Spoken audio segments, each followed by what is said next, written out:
Hi guys, सब बच्चों को प्यार भरा नमस्कार। कैसे हैं आप सब? मैं सी राहुल गर्ग स्वागत करता हूं आप सब बच्चों का आज के सेशन में।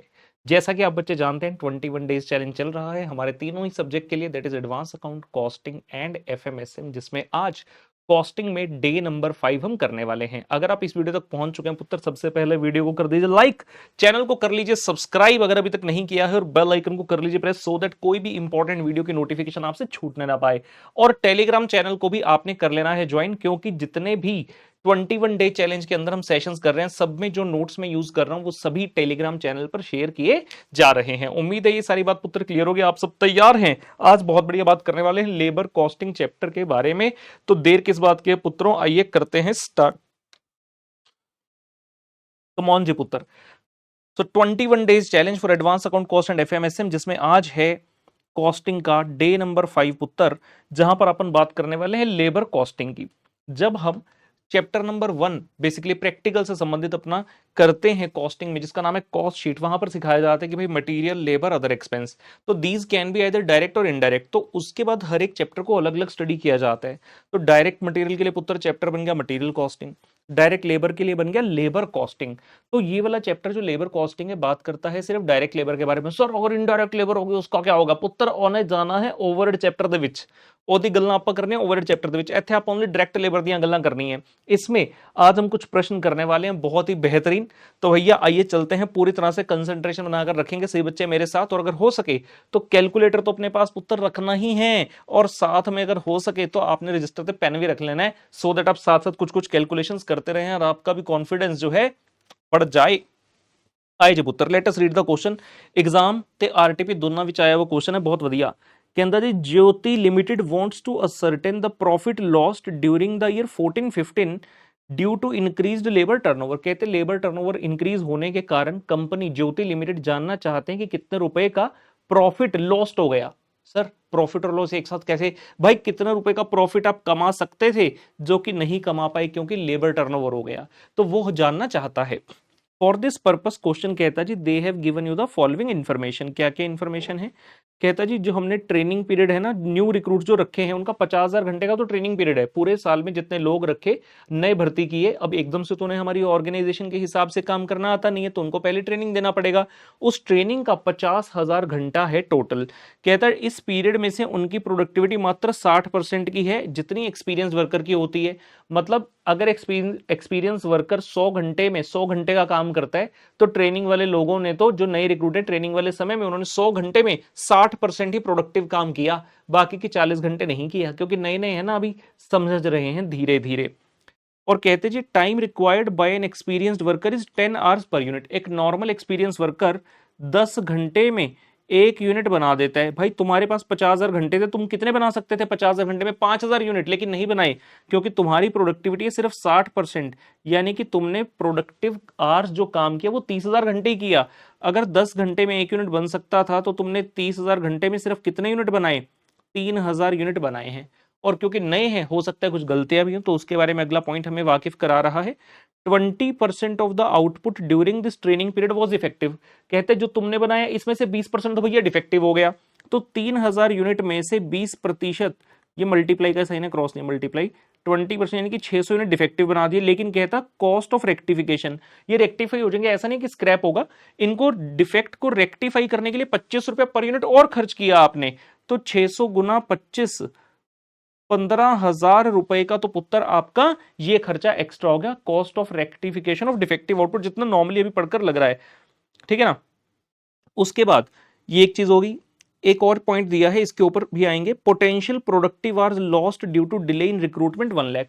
अब मान लीजिए मैं फाइनेंस डिपार्टमेंट हेड कर रहा हूं किसी कंपनी में, तो मैंने कह दिया कि भाई जल्दी से एक मुझे वर्कर हायर करके दे दो, उन्होंने हायर करके नहीं दिया वर्कर। प्रोडक्शन डिपार्टमेंट में बेसिकली वैसे ज्यादा चीजें चलेंगी, ठीक है, एग्जाम्पल भी वैसे बना लेते हैं। तो मैंने बोला कि भाई ये वाला वर्कर मेरे को चाहिए। अब एचआर डिपार्टमेंट ढूंढने लगा, लेकिन जिस समय पर चाहते थे वर्कर आ जाए उस समय पर नहीं आया। तो हमारे पास वर्कर्स की कमी भी थी, जिसके कारण 1 लाख घंटे जो हम पोटेंशियली प्रोडक्टिव काम कर सकते थे वो तो कर ही नहीं पाए, क्योंकि रिक्रूटमेंट में डिले हो गया। तो 1 लाख घंटे हम काम करते तो प्रोडक्शन कर सकते थे, नहीं कर पाए। सिमिलरली 50,000 में से सिर्फ 30,000 घंटे प्रोडक्टिव थे, 20,000 ये वाले आपके अनप्रोडक्टिव हो गए, तो कुल मिलाकर 1,20,000 घंटे का नुकसान हो गया। एक यूनिट को बनाने में 10 घंटे लगते हैं, तो 1,20,000 घंटे में आप कितने 12,000 यूनिट बना सकते थे, लेकिन नहीं बना पाए। और अगर आप ये यूनिट्स बनाते तो क्या फायदा होता। सेलिंग प्राइस एक यूनिट का क्वेश्चन कहता पुत्र 180 रुपए का है और पीवी रेशियो है 20%। सभी बच्चे जानते हैं पीवी रेशियो का मतलब क्या है कि आप कितने रुपए का कंट्रीब्यूशन कमा सकते हैं। 180 रुपए की अगर आप सेल करते तो उसमें से वेरिएबल कॉस्ट निकालकर आपको 20% यानी कि कंट्रीब्यूशन पर यूनिट बचता पुत्र 36 रुपए का। तो आप 12,000 यूनिट्स अगर बनाते, इसके ऊपर you could have earned this much of contribution. कितना जानता है जी, 432, आहो जी 4,32,000 रुपए। ये भी हमारा प्रॉफिट लॉस्ट हो गया। बच्चे कहेंगे कैसे, सोचो ना, बड़ा कितना क्लियर है कि जितने प्रोडक्टिव घंटे आप काम कर सकते थे नहीं कर पाए। अगर करते तो 12,000 यूनिट बनते, अगर वो यूनिट बनते तो मुझे उनकी कंट्रीब्यूशन भी आती 4,32,000, लेकिन नहीं आ पाई, तो ये भी तो नुकसान ही हुआ ना। उसके पश्चात ये 3 पॉइंट क्वेश्चन सीधा सीधा बता रहे, कहते हैं एक हमारी सेटलमेंट कॉस्ट है, जो वर्कर छोड़ करके उनको इतना पैसा दिया, नए वर्कर को रिक्रूटमेंट करने का खर्चा और नए वर्कर्स को ट्रेनिंग देने का खर्चा। तो ये 3 तो एज इट इज ऐड हो जाएंगे। एक अपने को ये ऐड करना है, ये क्या हो गया जी अपना basically we can say loss of contribution, और दूसरा ये rectification of defective output. Question कहता है जी calculate the profit lost by the company due to the increase labour turnover during that particular year. तो क्वेश्चन करते करते ही सारा आंसर क्लियर, सिर्फ फॉर्मल अंदाज में देखने किस तरह से हम इसको सजाएंगे। ये लीजिए आपके सामने ये उत्तर में पेश करता हुआ उत्तर नंबर 1 देख रहे हैं कितना साफ साफ लिखा हुआ है, ऐसे लिखते हैं हम क्लास में। हाँ जी, statement showing profit lost by Jyoti limited due to increased labour turnover पुत्र ड्यूरिंग द ईयर 14-15। जैसा मैंने कहा था ये 3 चीजें तो क्वेश्चन ने सीधा सीधा बता दी, सेटलमेंट कॉस्ट, ट्रेनिंग कॉस्ट और रिक्रूटमेंट कॉस्ट। सेटलमेंट, रिक्रूटमेंट और ट्रेनिंग ये तो गिवन बाय क्वेश्चन थी।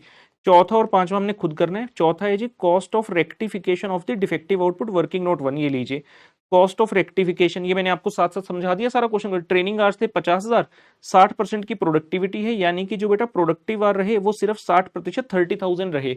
और क्योंकि प्रोडक्शन 10 घंटे में होती है एक यूनिट की, तो 30,000 घंटे में हम 3,000 यूनिट बना सकते थे, मतलब 3,000 यूनिट बना लिए। बट इसमें से डिफेक्टिव कितना हो गया 20%, यानी कि 600।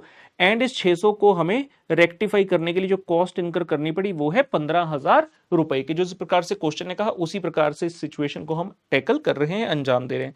तो ये आगे पुत्र 15,000 रुपए का cost of rectification of defective output. उसके बाद जो नई दूसरी महत्वपूर्ण चीज आती है कि कितने रुपए का कंट्रीब्यूशन का लॉस हो गया ड्यू टू अनप्रोडक्टिव आवर। ये लीजिए, तो सेलिंग प्राइस दिया है 180 का, पीवी रेशियो है 20%, यानी कि जो कंट्रीब्यूशन आप पर यूनिट कमा सकते हैं वो हो गया जी 36 रुपए का। इतनी बात पहले निकाल कर रख ली। अब हमने कहा let us see the summary of unproductive hour, तो 2 कैटेगरी में विभाजित कर लीजिए। पहला अनप्रोडक्टिव ट्रेनिंग वाले आर हैं, 50,000 टोटल घंटे थे, 60% प्रोडक्टिव थे, यानी कि 40%, 20,000 अनप्रोडक्टिव हो गए। और पोटेंशियल प्रोडक्टिव आवर्स लॉस्ट हो गए due to delay in recruitment, ये क्वेश्चन ने खुद ही बताया 1 लाख। तो कुल मिलाकर 1,20,000 घंटे का नुकसान हो गया हमारा। आप बच्चे तो सीए के बच्चे हो, घंटों का नुकसान समझ सकते हो। किस दिन 2 घंटे खराब कर दिए तो पता चल जाता है कि भाई 2 घंटे में जितनी मेहनत करके आउटपुट निकाल सकते थे वो वेस्ट कर दिया। अब अगले दिन, उससे अगले दिन थोड़ी ज्यादा मेहनत करनी पड़ेगी सो दैट लॉस को रिकवर किया जा सके। और यहाँ कितने घंटे हैं 1,20,000। 10 घंटे में क्वेश्चन ने कहा 1 यूनिट बनता है, तो आप 1,20,000 घंटे में कितने यूनिट बना सकते थे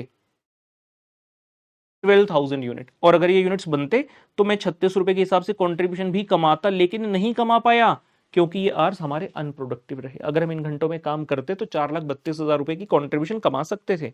ये भी हमने जाकर पुत्र यहां पर लिख दिया।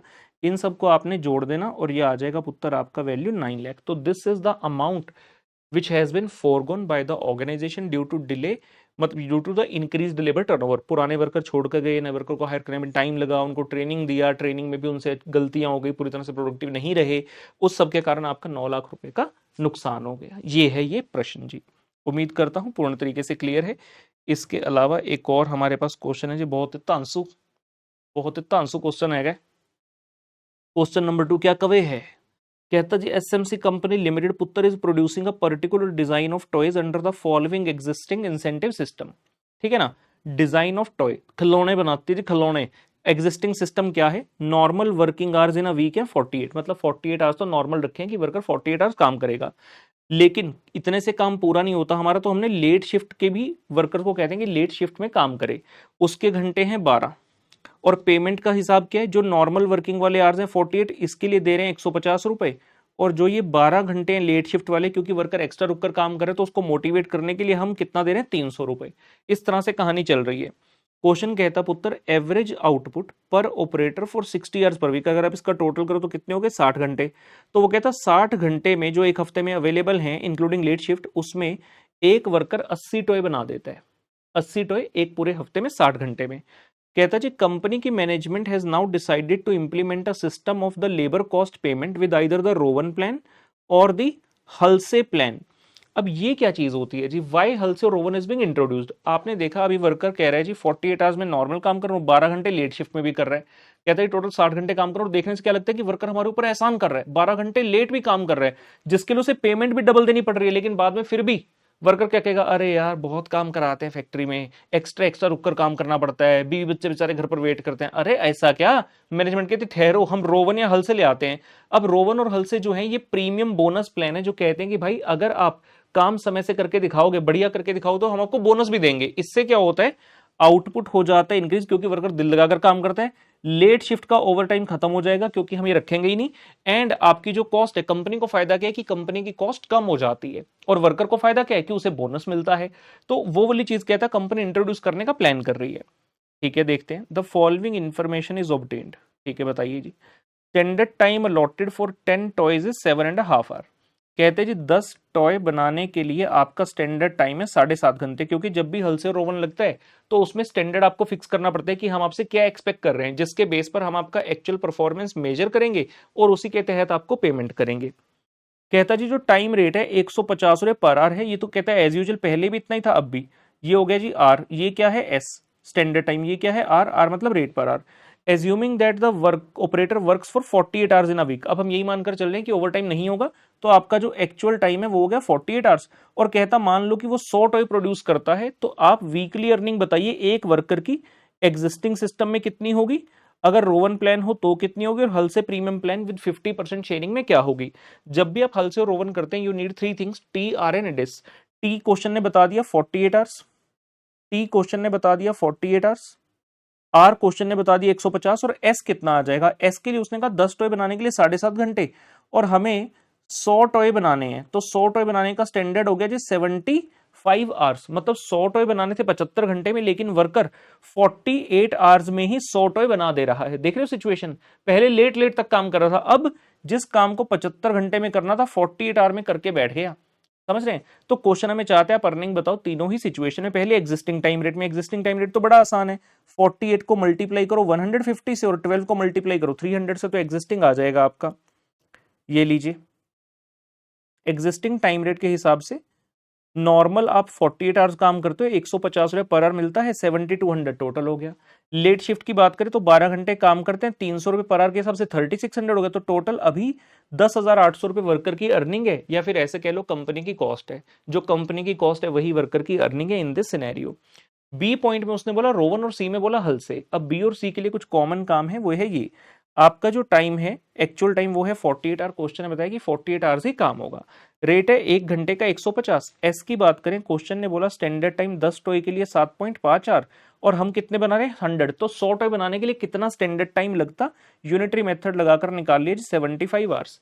अर्निंग्स का फॉर्मूला क्या है रोवन के हिसाब से, फॉर्मूला में साथ साथ बोलूंगा, देखते जाइएगा। T into R, T into R, T कितने 48, आर कितने 150। इसको बोलते हैं टाइम गारंटेड वेजेस, मतलब जितना टाइम तुमने काम किया उतने का पैसा तो देंगे ही देंगे, प्लस जो काम 75 आवर्स में होना था तुमने 48 आवर्स में कर दिया, तो तुमने कितना समय बचाया, सेविंग इन टाइम कितना किया, 27 आवर की कर दीजिए सेविंग, तो उसके लिए भी हम तुम्हें प्रोपोर्शनेटली बोनस देंगे। कैसे, ये देखिए 75 माइनस 48 आगे 27, divide by standard time 75 into actual time into 150, तो बेसिकली एक प्रोपोर्शन बनाया जाता है।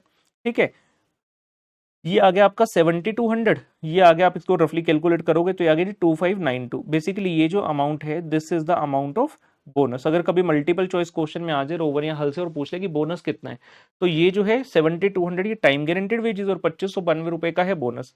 ये चीज का मैं फॉर्मूला लिख देता हूं अगर किसी को डाउट है। ये लिख दिया जी हमने फॉर्मूला। अगर आप इसको समझेंगे तो बड़ा आसान है, आपने जितना टाइम सेव किया, जितने घंटे, मल्टीप्लाई बाय आर। बच्चे कहेंगे सारा पैसा नहीं भाई, जितना घंटा तुमने सेव किया उसमें से कुछ पोर्शन मिलेगा, कितना, तो रोवन के हिसाब से जो पोर्शन है वो होता है actual upon standard time, T divide by S. ठीक है, तो इसके हिसाब से फाइनल आंसर आपका आ गया जी 9792। अब वर्कर को दिखने में क्या लग रहा है कि वाह मैंने तो 2600 रुपए का बोनस कमाया अप्रोक्सीमेटली 2592 का, जबकि कंपनी ने चतुराई से क्या किया, जो वर्कर लेट ढीले धीरे धीरे काम करे थे उस प्रैक्टिस को बंद कर दिया। पहले जिस काम के लिए 10,800 दे रहे थे, अब उसी काम के आपको 9792 रुपए देने पड़ रहे हैं, एंड वर्कर भी यहां पर खुश है और आप भी खुश हैं। हलसे की बात करें, हलसे में फिर से T into R, time guaranteed wages तो मिलेंगे ही, जो 48 आवर्स आपने काम किया, प्लस आपको बोनस मिलेगा कितना, S माइनस टी, 27 घंटे सेव किए थे, 27 घंटे 150 रुपए पर घंटे के हिसाब से वैल्यू आ गई। और हलसे का फिक्स है 1/2, कहता भाई हम आधा आधा बोनस कर लेंगे, आधा वर्कर रखेगा आधा मैनेजमेंट रखेगी।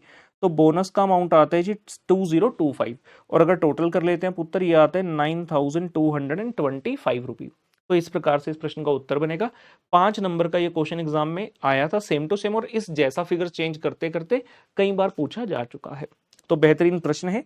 आइए और देखते हैं, मैंने कुछ मल्टीपल चॉइस क्वेश्चन उत्तर दिए हैं, इनको भी डिस्कस करेंगे, देखेंगे कितने पानी में हो आप। तुम्हारा पानी जज करता हूँ, आ जाओ। आजा नचले नी आजा नचले, एक मिनट जी, पानी से याद आया,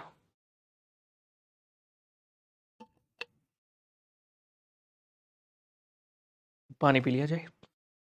हाँ जी, क्वेश्चन कहता पुत्र, cost of idle time due to non availability of raw material is, कहता ओवरहेड में चार्ज कर दें, जॉब में चार्ज कर दें, कॉस्टिंग पैनल में चार्ज करें, या नन ऑफ दी अबव। तो पहले आप ये देखो ये आइडल टाइम है कौन सा। कहता जी idle time due to non availability of raw material, material available नहीं था जिसके कारण वर्कर बैठे रहे, कहते भाई मटेरियल आए तो अपन काम करें, तो मटेरियल ही नहीं है। अब ये नॉर्मल सिचुएशन है कि एबनॉर्मल है, कतई एबनॉर्मल सिचुएशन है। तो एबनॉर्मल चीजों के कारण जो भी आइडल टाइम की कॉस्ट होती है उसका एक ही डेस्टिनेशन है, that is the costing P and L account. तो C is the right answer, C is the right choice baby, to the costing P and L account, ये इस प्रश्न का उत्तर बनेगा।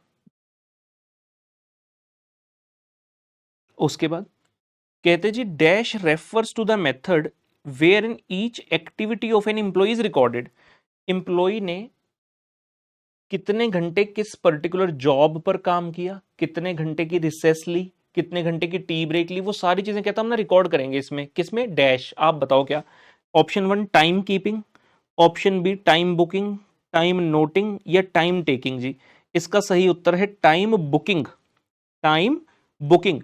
सी और डी तो कोई टर्म ही नहीं है, वो तो जानबूझकर कंफ्यूज करने के लिए बनाई है। पहला है time keeping, time keeping mainly होता है जब वर्कर फैक्ट्री के अंदर एंटर करता है और जब फैक्ट्री से बाहर एंड में जाता है, मतलब बेसिकली टाइम कीपिंग होता है अटेंडेंस का रिकॉर्ड रखना। और टाइम बुकिंग होता है एक बार फैक्ट्री के अंदर वो घुस गया उसके बाद उसने पूरा दिन क्या क्या किया, उसकी एक्टिविटीज को जिस प्रकार से नोट किया जाता है, उस फिनोमिनन का एक नाम रखा गया है टाइम बुकिंग। ठीक है जी, उम्मीद करता हूं क्लियर है। बाकी आप अपनी तैयारी करते रहिए बढ़िया तरीके से, मेरी ब्लेसिंग्स तो आपके साथ हमेशा से हैं और हमेशा ही रहेंगी। बस अब जरूरत है आपको अपने जुनून को जगाने की और आने वाले अटेम्प्ट के लिए कमर कसकर तैयार होने की। मैं सीआर होलकर लेता हूं अलविदा, बाय बाय।